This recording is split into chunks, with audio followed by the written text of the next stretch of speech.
All right, so my name is Rick George, owner of the original Hotdog Factory Piedmont. Right now we have 2 stores and working on a couple more throughout Metro Atlanta. I got started kind of by accident. It was initially an investment. I put some money in with some friends and it was another concept. And what we actually ended up doing was buying out the original owner, and I took a more hands-on role. And prior to this, I hadn't dropped a French fry before. So coming into this, I was totally blind, and I had to learn everything from taking out trash to the register to working with actual dogs, ordering everything, and it's coming together. Starting a business, man, I think just lack of knowledge and lack of experience. My father used to tell me, you never really learn how to drive a car until you're in it by yourself. You never really truly learn how to do this until you're actually hands-on doing it. From the outside, it looks like a lot more fun. Initially when I came through, I used to come through and just have some lunch and, kind of look around. And once I got in the space of actually dealing with the day-to-day, I saw it was an entirely different animal. And I guess I overcame it by just, taking my time and just, man, it's no shortcut. You have to actually experience a lot of these setbacks and a lot of these mistakes and kind of learn from them. Definitely, like I said, fall in love with the process, because it is a process. You're not gonna come in tomorrow and be puffy, you know what I'm saying, or any of those crazy success stories. It does take time. Don't get down on yourself, and free up as much time and capital as you possibly can, because it's expensive. Social media is a great tool. I have a number of people who come in from looking at our food on Instagram or Facebook and say, man, I've been waiting to get to you guys and try this or that.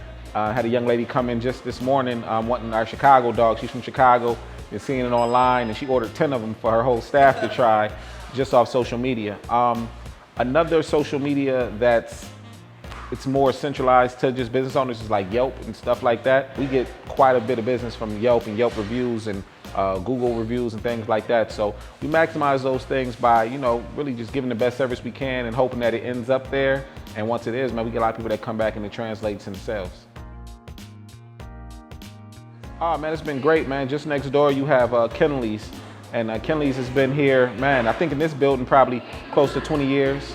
They do a lot of business, and coming in, we're like the new guys, so we probably cut into their business a little bit, and you never know how somebody's gonna take that. But Mr. Kenley's been great about it, and it really took me under his wing, schooled me to a lot of different things with our landlord, with different things in this area, different times of year, stuff like that. So definitely networking with him has been great. And other buyers around the area, kind of send a business their way, like, hey, we don't have that, but you might wanna check out here. And vice versa. A lot of us go eat around the corner at places like Auburn Seafood, and they send quite a bit of their employees over here to eat.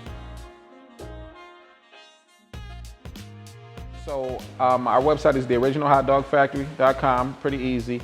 For this particular location, our Instagram is HDF Downtown ATL, like Hot Dog Factory, and our general Instagram is gonna be Original Hot Dog Factory. Man, yeah, that's a tough one, man. I'll be honest with you.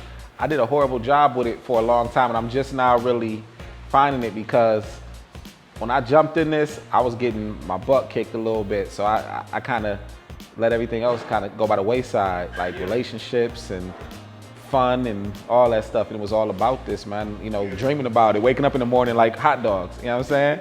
So, I'm just now starting to learn that, man. But, you balance it with just, for me, lists. Lists help, because it helps me organize stuff and say, hey, I got to do X, Y, and Z. And once I know I have it and it's kind of scheduled, I can take my mind off it and say, hey, let's go grab dinner. Hey, let's just spend some time. Hey, let's get away from hot dogs for a minute. So for me, lists help a lot, and they help me prioritize.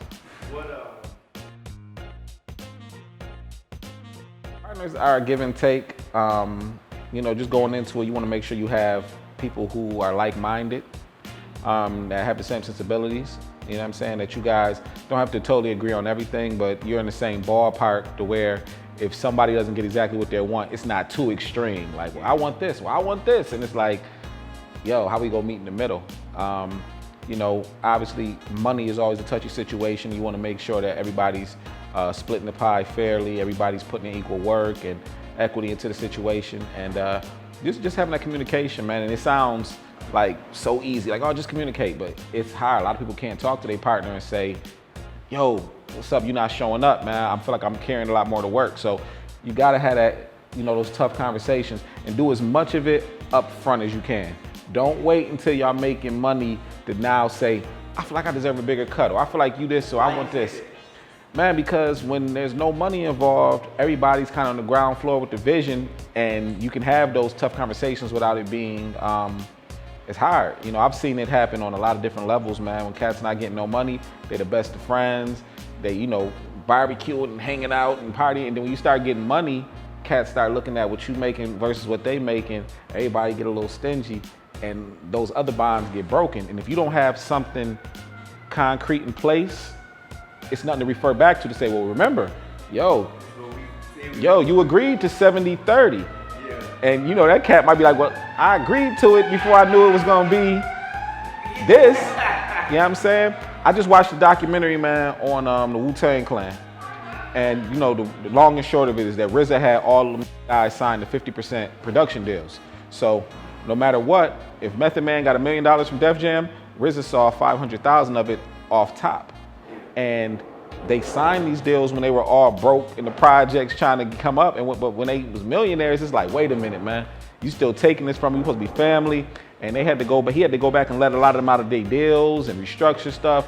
And it gets messy. So do as much of it before you making the money. Isn't that like an operating agreement or something like that? Yeah, you have operating agreements that you have with partners. Is that the way to say you say to do it? Yeah, operating agreement, and it basically outlines that different stuff. Look, you own 65% of the business, I own 35, cool. I'm entitled to 35% of the proceeds after, everybody's paid out, after we chop the pie up. I'm committing to, these are my roles. I'll handle the taxes, I'll handle the day-to-day, I'll handle this.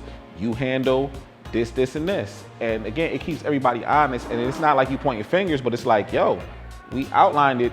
This is what you said you would do. And if that's not what you're able to do anymore or willing to do anymore, let's go back to the table and let's figure out an operating agreement to keep everything amicable. Because if not, man, we gonna be at odds. I've seen it a million times, man. Cats get, involved in beefs and all that, and ultimately the business suffers and the customer suffers. Yeah. Yeah. Like I said, right now with Hotdog Factory, we got 2 locations. The flagship store, the original, was Smyrna, a lot smaller of a store. This is the second store. We have the full bar here. We just do beer out there. And we do events here, like parties and different stuff like that. We right here on the college campus, so a lot more space and opportunity. Going forward, we have the next store opening in Duluth. I like the smaller stores. I feel like they serve us better. It's a lot more overhead with this larger space, a lot more issues, a lot more employees, a lot more everything. So I like the small business model. I think we probably go stick to that. And then we're also looking at closing a deal with a mall really soon to come to a full court. So we want to get to, some more stores. And at that point, we can decide whether we want to keep it, sell it, flip it, whatever, In a city like Atlanta, no.